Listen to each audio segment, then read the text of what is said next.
Hi, I'm Barbara Persing, and this is class number 3, based on my book, Listen to Your Quilt. In the last class, we determined what was the category of your quilt, and that was the first step in choosing the best quilting for your quilt. Today, we're going to learn about step number 2. What is the intended use of your quilt? And how is this important to us deciding the best quilting for our quilt? The use of your quilt is going to help you know how much quilting, meaning what is the density of the quilting that's going to go on that quilt. The denser the quilting, the more time commitment you are making to that quilt. So by knowing what the use of the quilt is, it will help you determine how much quilting, how much time.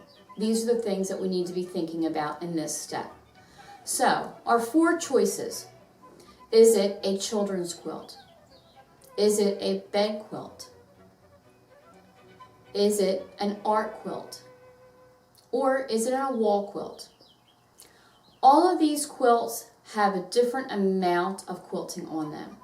And what I mean by this again is the density. So in a children's quilt, it's going to be used every day. It's going to be washed, and it's going to have a lot of laundering. That makes us think about how much quilting, how much time and commitment we want to make to that quilt. Now this is also true for a bed quilt. But there are those bed quilts that are really special to us. Maybe you took a lot of time in your piecework.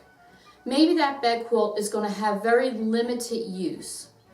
So you might want to commit to a more denser type of quilting. And it's a bigger time commitment, but that quilt is more important to you. A wall quilt. Wall quilts are something that are going to be viewed and looked at directly. So the quilting is probably a very important part of that quilt. The last category of a show quilt or an art quilt, these quilts are kind of in the same area that they are going to require a lot of quilting. When you make a quilt that's going to be a show quilt, the quilting is going to have to equal the mastery of the techniques and the work that went into the piecework. So you need to think about how much quilting that is. So the intended use of the quilt is now helping us move to our next thought process of how much quilting. That is really what it means. So I'm going to show you an example of a children's quilt. And this is a great example because not all children's quilts are going to be used in the same way. A quilt like the one behind me is going to be a family heirloom. This quilt is not going to be used. It's going to be taken out and it's going to be considered a showpiece.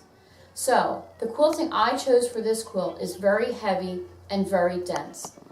I want this to go down through the generations, and it's a really special piece. The other child's quilt is a quilt that's going to be used every day.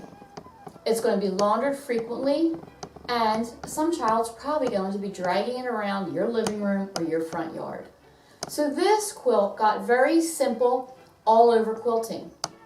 Your commitment to this quilt is a lot less than doing the quilting that I did on the heirloom quilt.